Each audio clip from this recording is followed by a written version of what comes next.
Need to add a profile picture on Thread? Then you're on the right video. Today I'll be showing you the step-by-step process on how you can easily add profile picture to your Thread account. First thing first, move into your application Thread. Make sure you are logged in into your specific account. Once you have been logged in, now you need to head over to your profile at the bottom right corner of the screen. And once you're inside the profile, you can see that you do not have the profile picture yet. Simply click on this plus icon. You can select your profile either from your library or from Instagram. Let me choose from library. It will open up a gallery.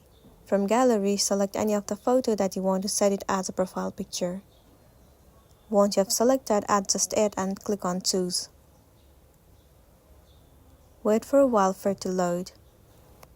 And there you go, your profile picture has been set. This is simply how you can set your profile picture on Thread app. If this video really helped you, give it a like and check out our next tutorial. Thank you.